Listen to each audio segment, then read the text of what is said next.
톰 나이트라는 사람의 책에 한 남자 청년의 이야기가 이렇게 적혀 있습니다. 그 청년은 교회 다니지 않는 청년이었는데 아무도 자신을 의식하지 못했을 거라고 기대하면서 주일 11시 아침 예배에 교회로 몰래 들어갔습니다. 그가 교회에 간 이유는 단 하나였습니다. 그 교회에 다니고 있는 어떤 한 여청년에게 관심이 있었기 때문입니다. 그래서 그 교회 예배 시간 동안에 그녀를 물끄러미 쳐다보다가 마치고 난 뒤에 자신을 소개하고 데이트를 한번 신청하기 위함이었습니다. 교회 예배에 처음 참여해 보셨던 분들은 아시겠지만은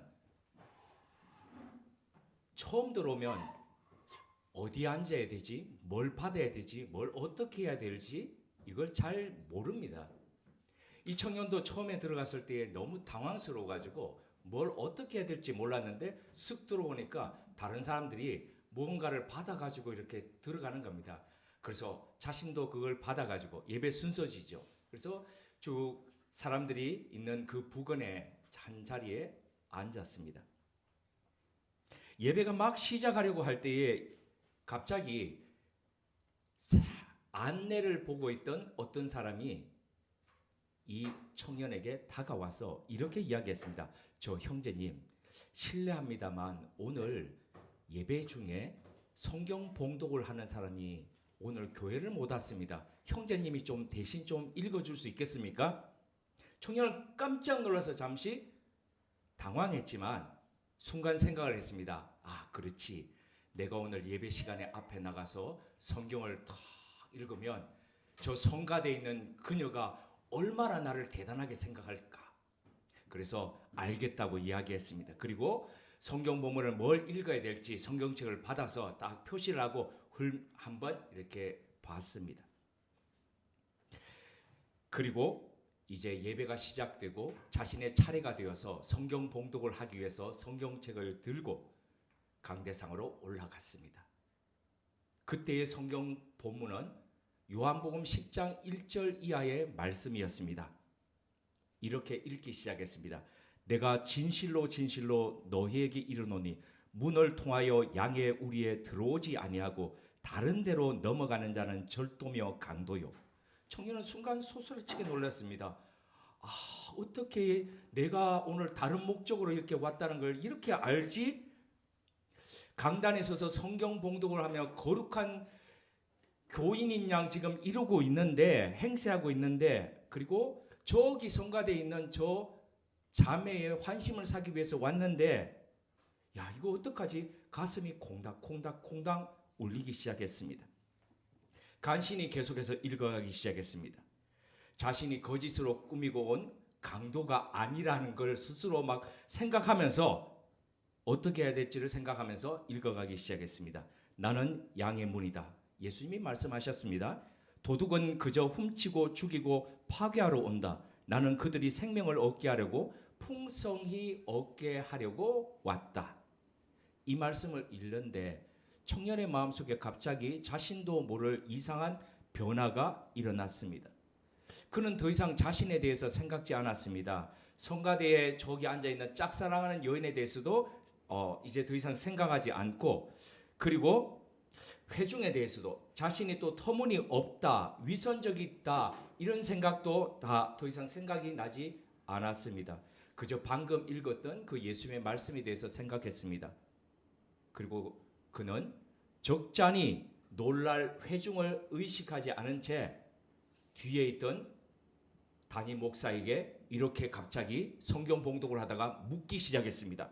이게 사실입니까? 정말로 우리가 진짜 생명, 풍성한 생명을 얻으려고 그분이 오셨습니까? 회중들이 다 놀라서 벙 있는데 다행히도 예배 시간에 이 돌발 행동에 그 담임 목사는 당황하지 않은 기색으로 웃으면서 이렇게 대답했습니다. 물론입니다. 그렇기 때문에 우리가 이 자리에 앉아 있습니다. 자, 다음 찬송을 부르면서 그 노래가 진실로 느껴진다면 무슨 일이 일어나는지 우리 다 같이 한번 지켜봅시다. 그리고 피아노 반주가 시작되고 이 찬송이 이제 다 같이 부르기 시작했습니다. 주는 나를 기르시는 목자요, 나는 주님의 귀한 어린 양, 푸른 풀밤 맑은 시냇 물가로 나를 늘 인도하여 주신다. 주는 나의 좋은 목자, 나는 그의 어린 양, 철을 따라 꼴을 먹여주시니 내게 부족함이 전혀 없어라.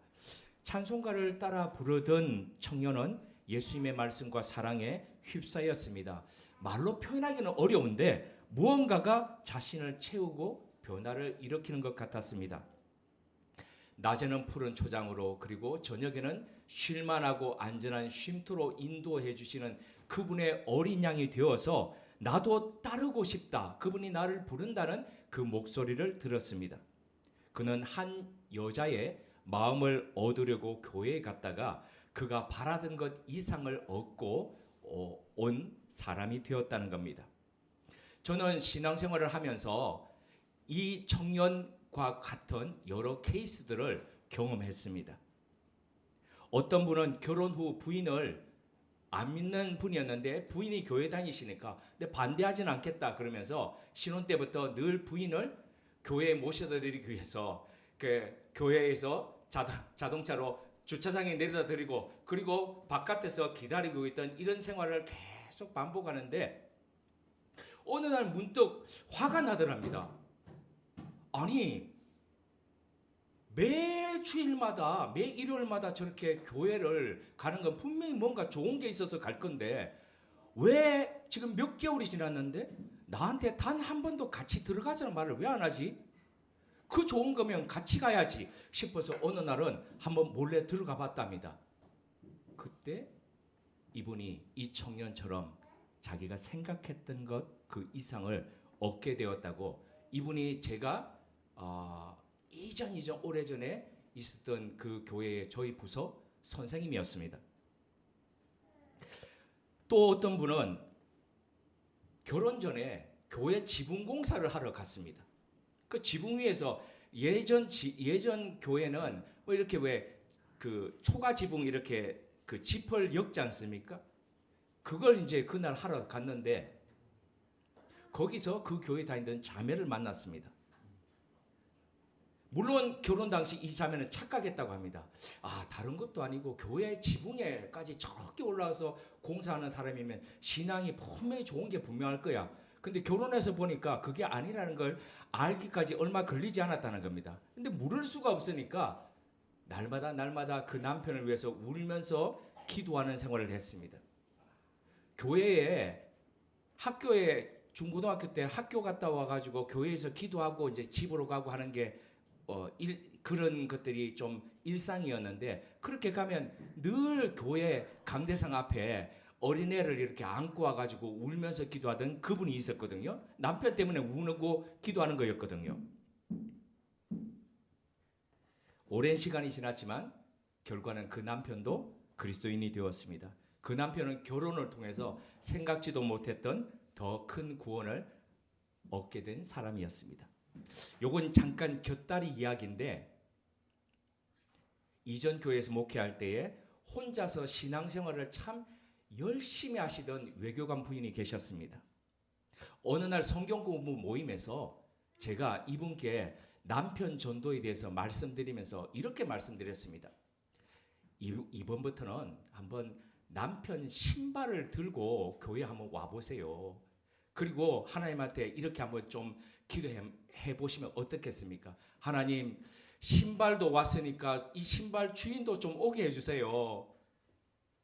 저는 그냥 지나가는 우스갯소리로 했는데 이분이 그 다음 주일 예배를 마치고 난 뒤에 저한테 예배 끝나고 난 뒤에 잠깐만요 하더니만 자기 가방을, 성경이 들린 가방을 여는 겁니다. 근데 그 가방 안에 하얀 신발 주머니가 있는데 그걸 열면서 남편 거예요 이러시는 거예요.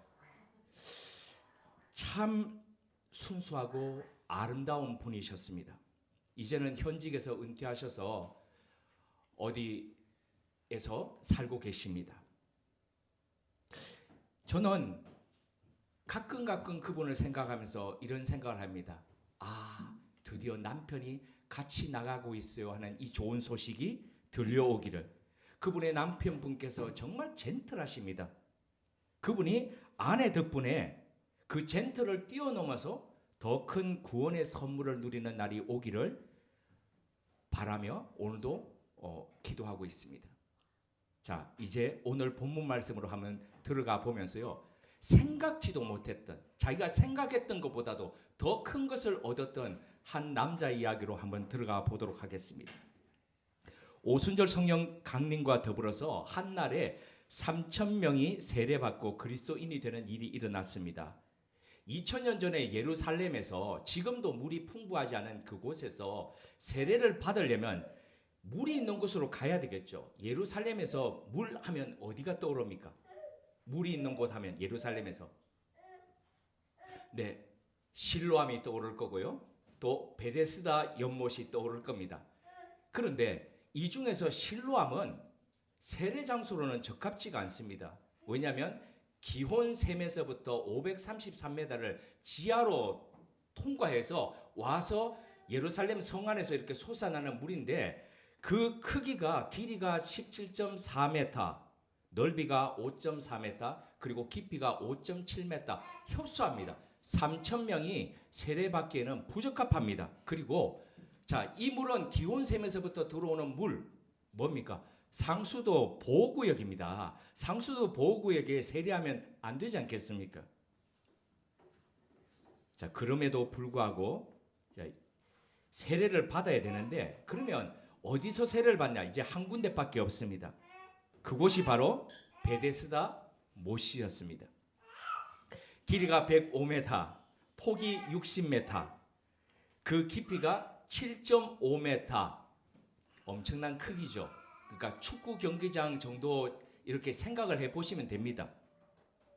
그 주변엔 우리가 알듯이 베데스다가 벳에스다, 네, 은혜의 집이지 않습니까? 수많은 병자들이 거기에 쫙 있었지 않습니까? 물이 막 끓는 간헐천이 되면 들어가려고. 그러니까 거기에서 세례하는 데는 그렇게 제약이 없었고 가능했을 거라는 거죠. 그럼에도 불구하고 3,000명이 한날에 세례 받으려면 자, 지금 이렇게 제가 말씀드리니까 우리 수학자께서 막 이렇게 막 쏙쏙쏙 암산이 막 가는 것 같은 느낌이 듭니다. 자, 한번 우리 상상해 보겠습니다. 3,000명을 12명의 제자가 집례한다라고 보면은 한 명당 몇 명을 지금 세례를 집례해야 되는 겁니까? 250명입니다. 그러면 250명을 세례 집례하는데 한 명씩 해서 쫙 12명 앞에 250명씩 있는데 한 명당 세례 시간을 2분으로 잡는다 그러면 몇 시간이 소요되냐면 8시간 반이 소요됩니다.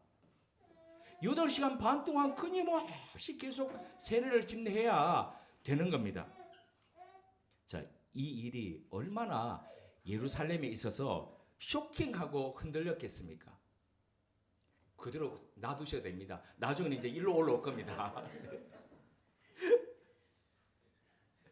근데 오순절 사건의 회심이나 규모 면에서 이게 쇼킹한 일이었다면 오늘은 신앙적인 면에서 아주 쇼킹한 일이 성전 앞에서 일어났습니다. 그 일의 전말은 이와 같습니다. 베드로와 요한이 성전에 기도하러 올라갈 때였습니다. 당시 경건한 유대인들은 하루에 3번 시간을 정해서 기도했습니다. 또는 성전에서 아니면 성전을 향하여 기도했습니다. 이른 아침 기도를 샤하릿이라고 이야기를 했고 정오를 비롯해서 오후의 기도를 민하라고 그렇게 불렀습니다. 그리고 해질녘 기도를 마하리브라고 그들은 불렀습니다. 다니엘서에 보면 다니엘이 다른 신에게 절하지 말라는 조서를 어기고 하루에 3번 예루살렘을 향해 있는 창의 문을 열고 기도했던 거 기억나시죠? 같은 맥락입니다. 베드로와 요한도 유대인의 이 경건 전통에 따라서 기도하러 예루살렘으로 올라갔습니다.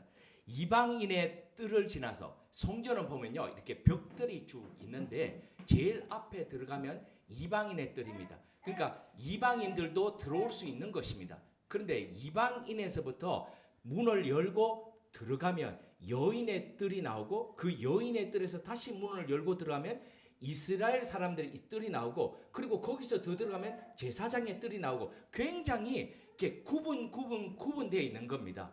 있는데 그 이방인의 뜰에서 문을 열고 그 다음에 이스라엘 사람들이라면 들어갈 수 있는 여인들이 들어갈 수 있는 그 문을 가로막고 있는 문이 있는데 그 문 이름이 미문입니다.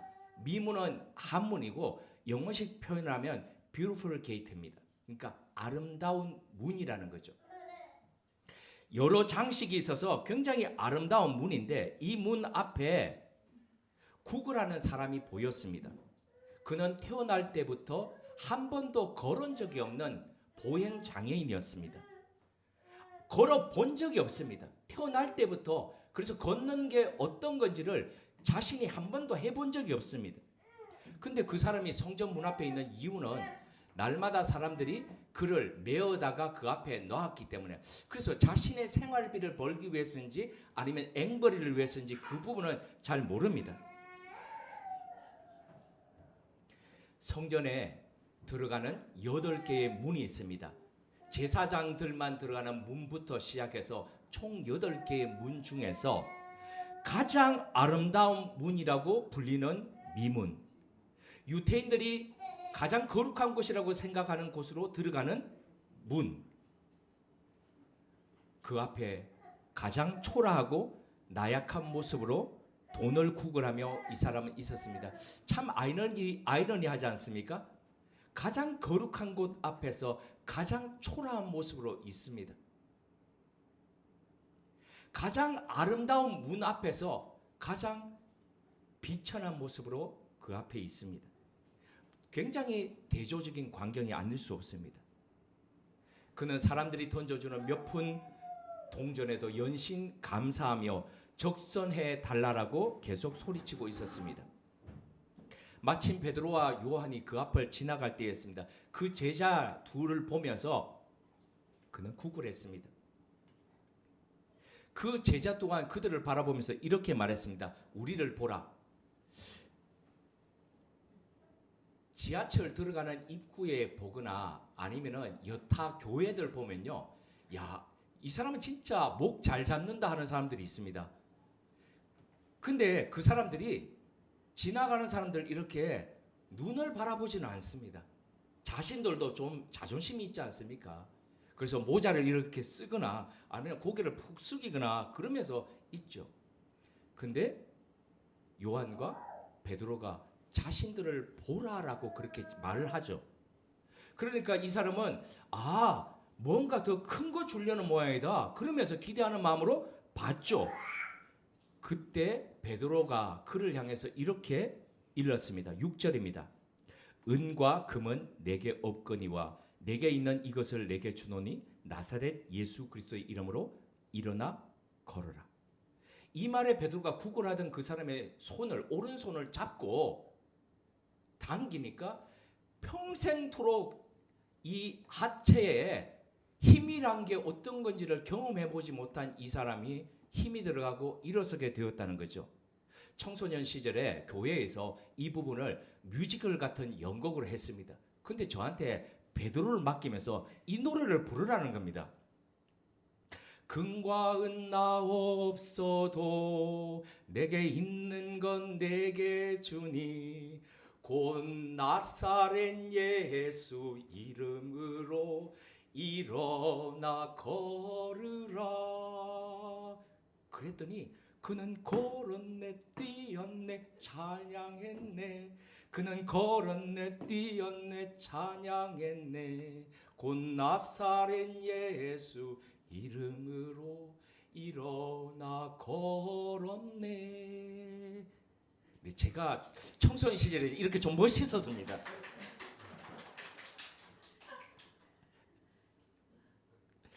창립 9주년을 자축하는 우리 교회가 이 장면에서 어떤 것을 마음에 새겨야 할지 세 가지로 생각해 봤습니다. 첫째, 이 일이 일어난 장소에 주목해 보셨으면 합니다. 사도행전에 일어난 놀라운 일, 기적, 일들은 예루살렘 성전 안이 아니라 모두 다 예루살렘 성전 밖에서 일어났습니다. 제자들은 유대인들의 관습에 따라서 성전에 가서 기도하고 했지만 그들이 정작 그리스도인으로서 교회로서의 세워져 가고 그리스도인으로서 예수 그리스도께서 명하신 대로 살아가는 모든 것들은 성전 바깥에서 일어났습니다. 가르치고 교제하고 빵을 떼고 마음을 같이하고 기도에 힘쓰고 하는 모든 것들이 다 성전 밖에서 일어났습니다. 성전 문 밖. 그들이 살아가는 그곳에서 그들은 예수의 이름으로 능력으로 사랑하고 그리고 섬기면서 살았습니다. 그들은 성전 제도에 갇혀 있지 않았으며 세속적 권력의 핵심으로 자리해 있던 변질된 권력의 장소였던 성전을 넘어서서 그들의 삶의 자리에서 예수의 능력을 살아갔습니다. 지난 9년 동안 장소를 옮겨 다녔습니다.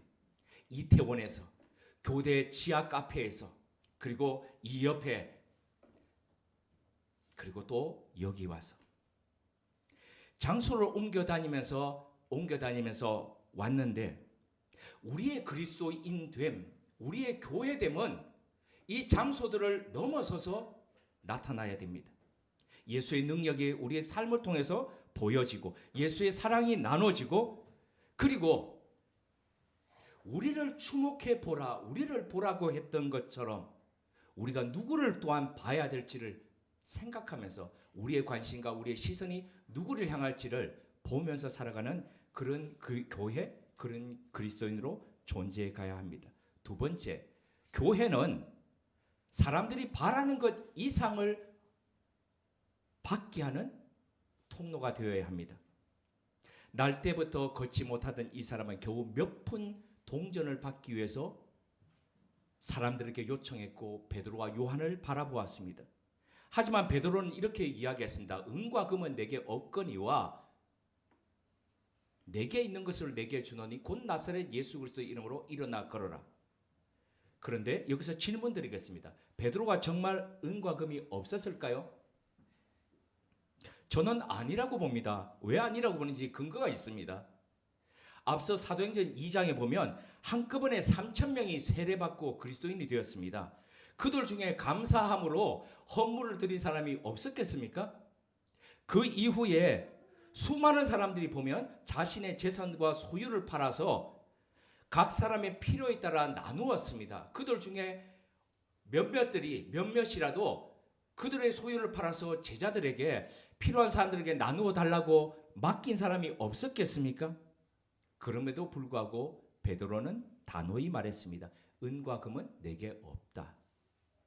베드로에게 있다고 내세울 수 있는 것은 바로 예수 그리스도였습니다. 나면서부터 단 한 번도 걷지 못한 사람에게 그가 줄 수 있는 것, 바로 그것은 그리스도 예수의 이름으로 그를 일어서게 하는 것이었습니다. 생각지도 못했던 걷는 것뿐만 아니라 예수 그리스도로 인해서 구원받게 하는 것이었습니다. 우리에게 있는 것은 무엇입니까? 해질 무렵 빈들에서 주님께서 제자들을 향해서 이렇게 말씀하셨습니다. 너희가 먹을 것을 주라. 수많은 사람들이 생의 문제를 갖고 고민하고 아파하면서 살아오고 있습니다. 아름답고 화려하고 거룩한 성전으로 들어가는 이 미문 앞에서 가장 초라한 모습으로 내팽개쳐 있습니다. 그들이 원하는 것은 직장의 문제와 가족의 문제와 질병의 해결입니다. 어쩔 수 없는, 내 힘으로 할 수 없는 무거운 짐들입니다. 누가 이들에게 그들이 원하는 것 이상을 줄 수 있는, 아니 주도록 연결하는 다리요, 거룩한 통로가 될 수 있겠습니까? 오늘도 주님께서는 우리에게 이렇게 말씀하십니다. 너희가 주라. 우리가 뭘 주라는 겁니까? 우리에게 있는 예수 그리스도를 주라는 겁니다. 주님의 명령에 따를 때 주님께서 우리 속에 우리와 더불어서 함께 일하십니다. 셋째입니다. 베드로와 요한이 무엇으로, 아니 누구의 이름으로 일어나 걷게 했는지입니다. 그들이 나사렛 예수 그리스도의 이름으로 나면서부터 걸어본 적이 없는 사람을 걷게 했습니다. 이것이 이상하고 좀 와닿지 않을 수 있는데요. 한 번이라도 다른 사람이 이런 부탁을 했던 것을 이행해 본 적이 있는 분들이라면 이해가 되실 겁니다. 가서 내가 했다라고 하고 내 이름 대고 하라고. 내 이름으로, 자신의 이름으로는 될 수 없지만 그 사람의 이름으로는 가서 그게 해결되지 않습니까?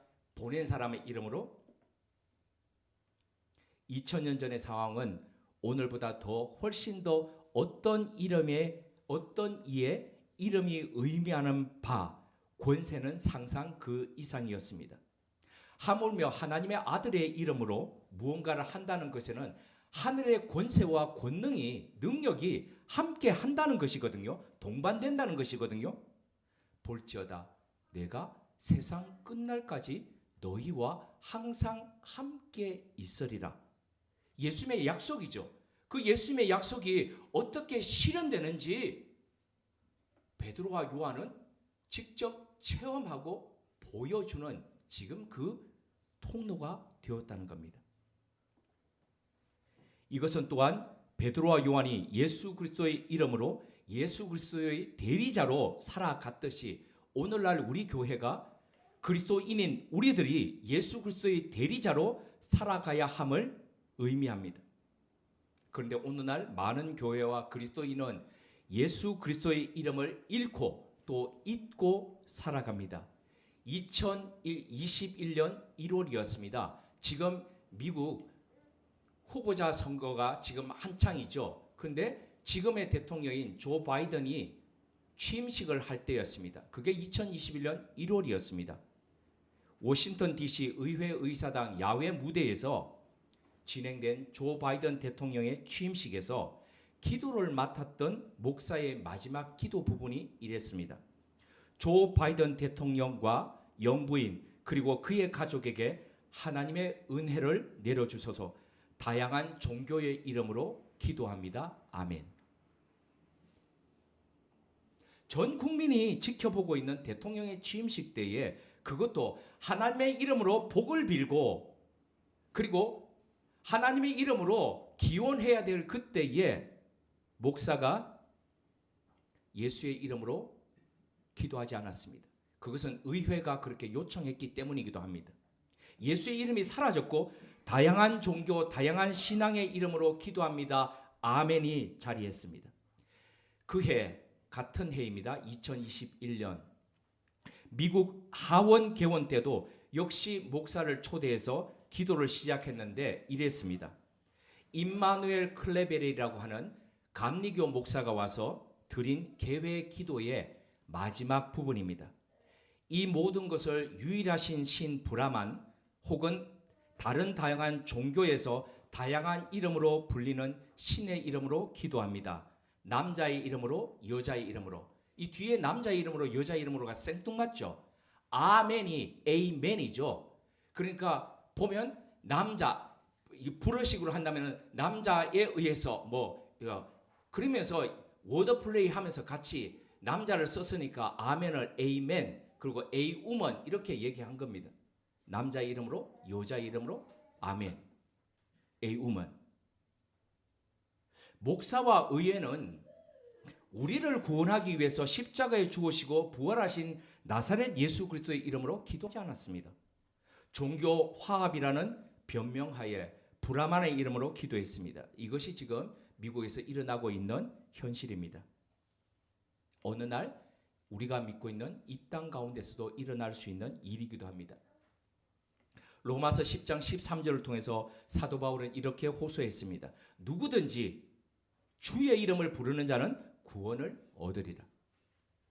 이보다 앞서 예수님께서는 이렇게 말씀하셨습니다. 마태복음 10장 22절 그리고 32절에서 33절 말씀입니다.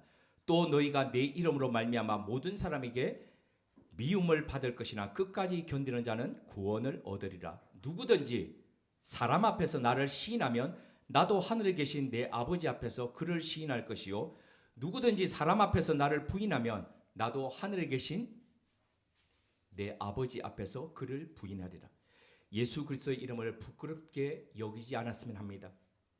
아니 예수 그리스도의 이름을 부끄럽지 않도록 나로 인해서 부끄럽지 않도록 우리 삶을 살아갔으면 합니다. 그 이름을 힘입어 예수 그리스도를 나타내고 그 이름으로 능력 있게 예수님을 증거하는 증인으로 당당히 살아가는 교회와 그리스도인 되셨으면 합니다. 함께 기도드리겠습니다. 하나님, 예수의 이름을 자랑스러워하며 예수의 이름의 능력을 믿고 그 이름으로 살아가는 교회와 그리스도인 되게 하옵소서. 예수의 이름을 부끄러워하지 않으며 예수의 이름을 부끄럽게 하지 않는 교회와 그리스도인 되게 하옵소서. 수많은 생의 어려움과 난제를 안고 살아가는 사람들에게 그들이 원하는 것보다도 더 큰 것을 보게 하고 얻게 하는 징검다리 되는 교회와 그리스도인 되게 하옵소서. 무엇보다도 함께 모여 찬양하고 기도하며 예배하는 이 힘으로 교회 밖에서 더 권위 있고 권능 있는 그리스도인으로 살아가게 하옵소서. 나누고 베풀기를 즐겨하며 서로의 필요를 채워주는 교제와 교통이 있게 하셔서 예수 그리스도께서 우리와 함께 하심이 증거되고 나타나게 하는 교회 되게 하옵소서. 지난 9년 동안 작은 것을 부끄러워하지 아니하고 모자라고 부족함을 오히려 내가 있어야 하고 함께 해야 할 이유로 삼아 지금까지 함께한 우물음의 가족들을 기억해 주옵소서. 이분들의 헌신과 수고와 눈물로 일구고 가꾼 우물음의 동산이 이후로는 더더욱 생명이 움트는 언덕으로 세워지게 하옵소서. 예수님의 이름으로 기도드립니다. 아멘.